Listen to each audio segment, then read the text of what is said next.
How'd you get into folk dancing? Oh yeah, I'm allowed to make a long story. Yeah, yeah. You don't have to make it short either. In the early 1970s, I had learned to play a banjo, and I wanted to play square dances. I think you've heard the story before, I just not have, with but a camera. that's exactly right. So,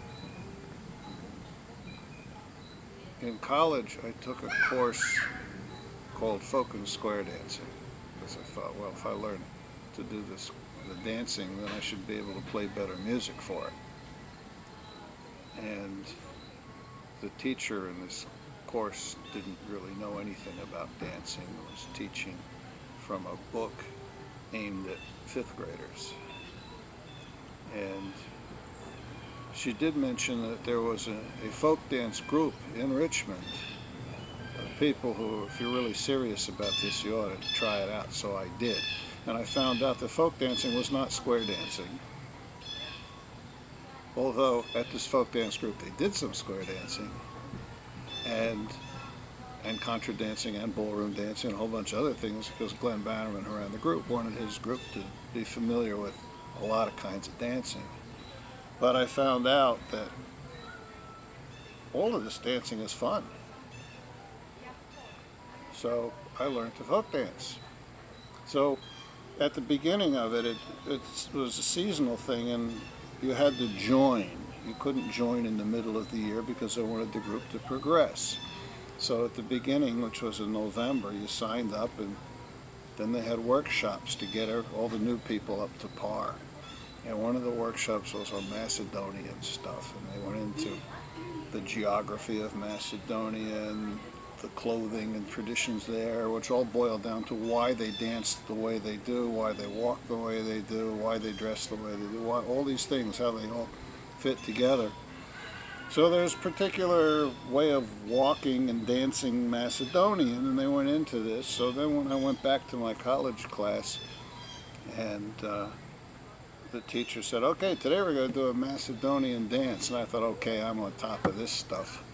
So she explains the dance, and we're doing it, and I'm strutting around my Macedonian walk, and she says, Jay, cut that out and dance right.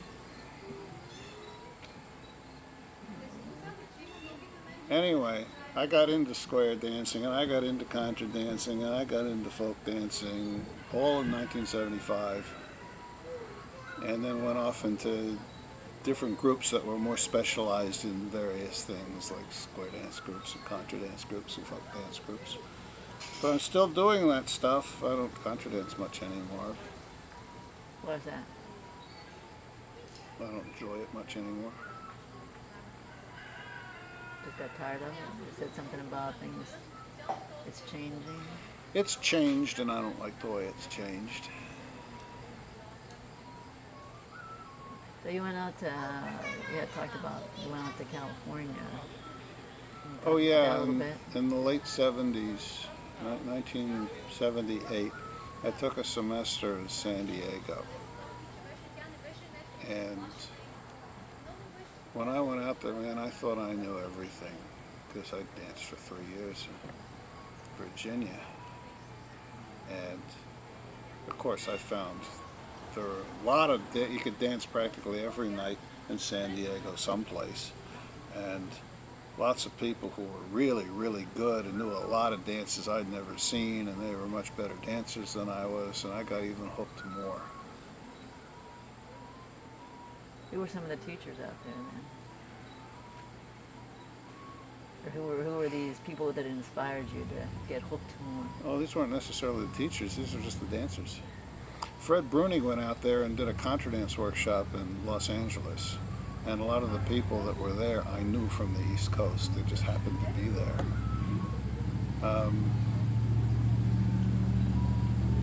I danced at Mihai David's place in Los Angeles. I think it was called Sorbus. I just remember having to go down some steps to it. And I learned, I was doing Gadetsky Chok Chok one time at Calliope's Coffee House in San Diego, and somebody came up to me and said, "You're from Virginia, aren't you?" I said, yeah. She said, oh, I can tell by the way you do Kandinsky. You do it the Glenn Bannerman way. And I don't know exactly what that is, but yeah, that's the way I did it. Because that's who I learned it from and where. There's a story too, you said about Mihai coming to Virginia and doing Chimpoy. The Chimpoy that... Oh. Mihai taught Chimpoy to the Richmond folk dance group in 1974, I think. This was a year before I was there. And he started it 8 counts later than he does on his video. And 8 counts later than most of the people, most places do it the way he does it on the video. And my understanding is when he got home, he realized he'd made a mistake and he called Glenn Bannerman and said it should start 8 counts earlier. And when I learned the dance a year later from Glenn Bannerman, Glenn mentioned that if you go to other dance groups, it's probably going to start 8 counts earlier because Mihai told me of a change or a mistake or whatever it was. But he never changed the dance at his group. And at the other main group, folk dance group in Richmond at the time, the Festival Folk Dance Group, they started doing it the way I learned it in California, which was it started 32 measures in rather than, or 32 counts in rather than 40, because they thought it was nicer. And then one time when Glenn put the record on and a bunch of us started at 8 counts earlier, he picked the record up, stopped it and told us to dance right and started it over again. Everybody has their... I don't see what difference it made if this line is not in phase with this line. I've been to groups where they intentionally start Sestorka. Somebody will hold the line back through one sequence and then it will be completely out of phase with the rest of them, and that's fine, just as long as you're not watching the other line to figure out where you are in the dance. But Glenn didn't want anything that was out of his control. Having said all that, he's the finest dance instructor I've ever met any place, and I still go to his Thanksgiving camps, even though he really doesn't instruct anything. He's just a master of ceremonies now. He's in his 80s. But my admiration for that man is so high, I still go there. So what other camps have you been to? Or do you have any, do you have any favorite camps or anything? Well, for years and years I went to contra dance weekends. And only in the past 5 years I've started paying attention to folk dance weekends, but there's a fundamental difference. And I prefer the format of a contra dance weekend, even though I don't go to them because I don't care for the dancing. But at a contra dance weekend, you mainly dance. That's the emphasis. You dance. There may be some workshops here and there, but the emphasis is you dance, you dance, you dance, you dance, and you dance. And at a folk dance weekend or week, the emphasis is on learning more stuff.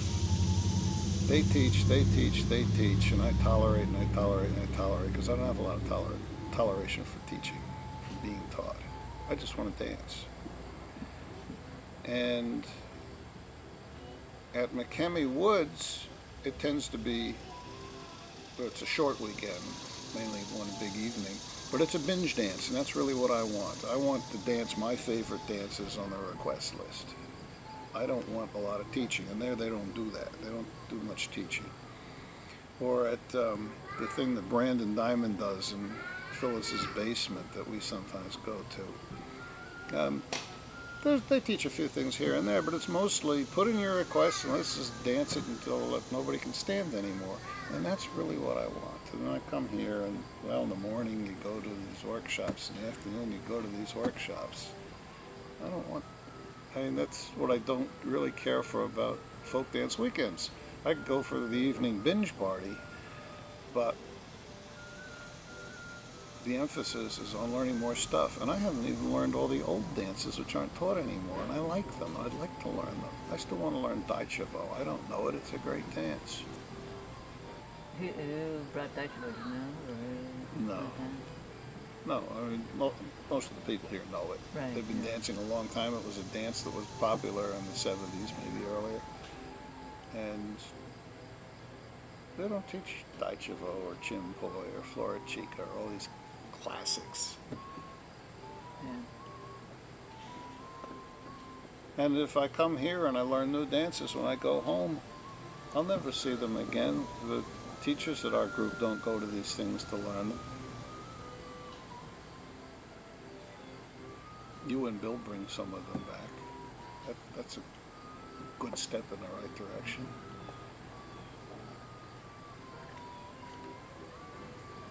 So do you have any favorite dances or? Oh yeah. I like Romanian and Bulgarian dances the best, generally speaking. I don't care for Israeli dances, generally speaking, but with some exceptions, some Israeli dances are among my favorites, like Diagin. Of course, we don't do that anymore. And it's a couple dance, and we don't have couples, so we can't do that. But I like the dances that are jumping around a lot and showy, which tends to be Romanian and Bulgarian. They tend to be showy. It's all good. And some of the simplest dances are among my favorites, like Shetnya, which is scarcely more than walking around, but I like that dance. And the Domar Chieftain, as we do it, I like that dance. What a great dance.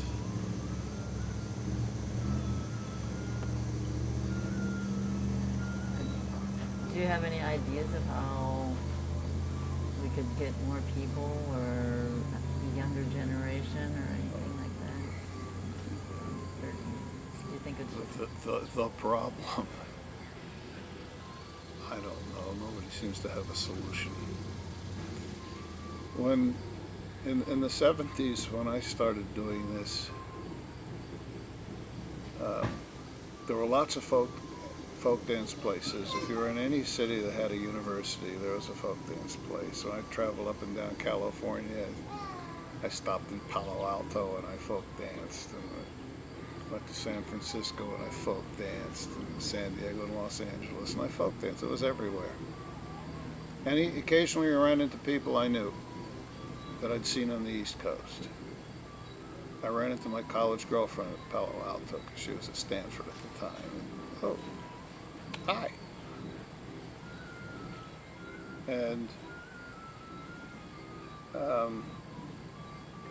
And contra dancing was sporadic. A few places had it here and there, mostly in the East. And now it's changed. You could find contra dancing everywhere. And folk dancing just in the corners here and there.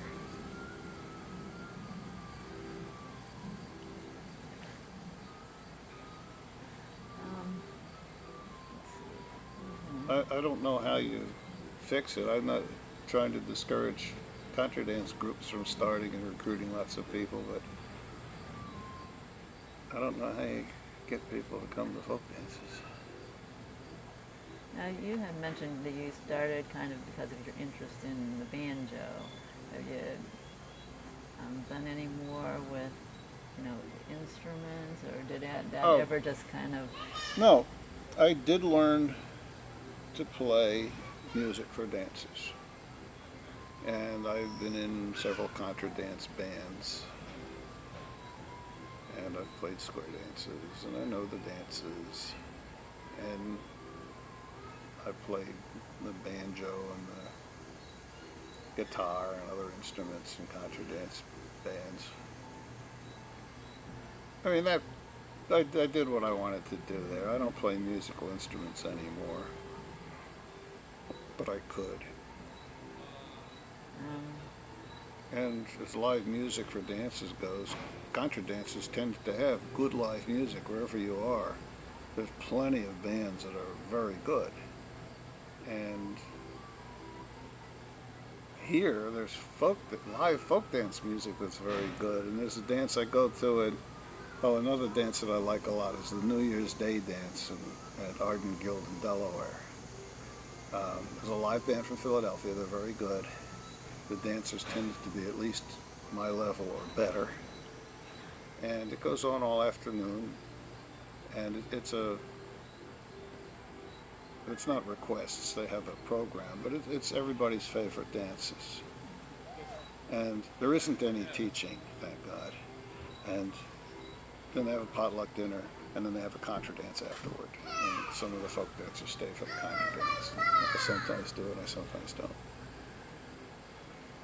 Now, do you think there's a tension between, the people who've been doing folk dancing for a long time and people who come just new to start, or? No, I have a tension that I've seen, that I noticed. So that wouldn't be a detraction from people coming and staying, because with our in our own group, I think the people who have never been before and want to try it are intimidated. Well, why do you think people were intimidated? Well, they see these dances and they think, God, this all is so complicated, and I'm not learning it all in 1 hour. And they're not going to, but it doesn't occur to them that you just have to dedicate yourself and show up every week for a year or two before the stuff starts sinking in. Alicia did. She just loved it enough that she kept coming back, and now she has a repertoire of, I don't know, she must know 100 dances. But that woman that was there a few weeks ago, who tried to do everything, she didn't come back. Or a woman who came with Jeanette. Oh, she even said she was intimidated. I can't do this. Well, you have to want to, and you have to realize it's not going to happen overnight. I think that's kind of part of the thing. Everybody's expecting that things, because pretty much a lot of things that happen in our society today are An just, instant gratification. Yes, like you say. So I've been doing it since 1975, and I would call it satisfying. I'm glad I started then. I'm glad I know what I know. I wish I knew more. And what about, like you had said, about meeting people that you had already you had met someplace else or something, and the community? Well, it is a community. And if you go to a thing like we're at now, you're going to find people that you see on an annual basis at this, or maybe several times a year at various things. It's like seeing old friends again. You know each other, even if you don't know what they do for a living, but you see yep, they're at Main Camp, and yep, they're at Timber Ridge, and yep, they're at some place, and you talk to them and catch up. And I have many friends that I have known since the mid-70s because of playing music or dancing or both. An awful lot of people who play music with are dancers too in one form or another. And it tends that most contra dancers and most folk dancers, at least the ones that go beyond their own town, know each other.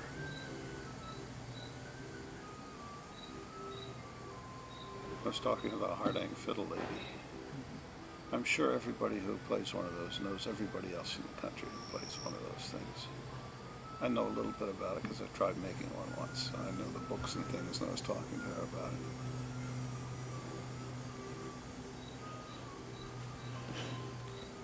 Is there any other stories that kind of pop into your mind? People you've met, or? They won't pop into my mind until you turn your camera off. Now, I mentioned my admiration for Glenn Bannerman. Dancing has had such a wonderful influence on my life, and an awful lot of why I got hooked on it was because of him. I have never seen a finer dance instructor.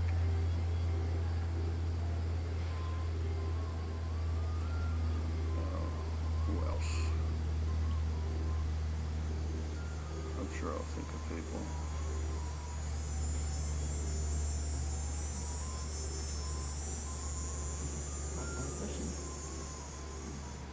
Anything else you want to talk about? Can't think of anything until you turn your camera off. I'll think of all kinds of things. Yeah, exactly. Oh, we can turn it back on again.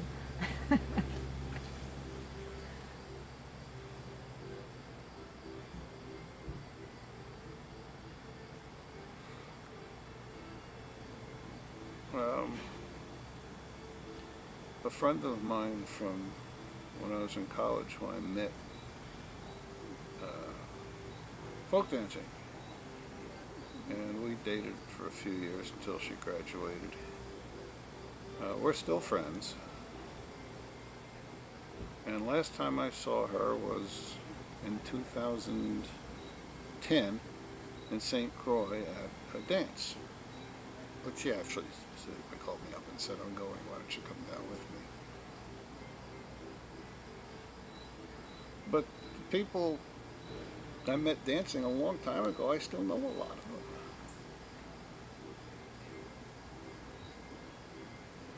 I still know her. She went off and got married and had kids, but she and I are still friends.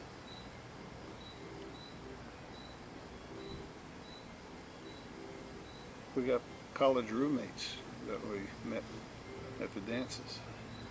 Yeah, we have an extra room. We needed somebody to rent. Oh yeah, I'm looking for a place. I still know some of them. Most of them. And now that there's email and Facebook and kind of stuff, it's not too hard to track some people down if you've lost touch. Extended family. Mm-hmm.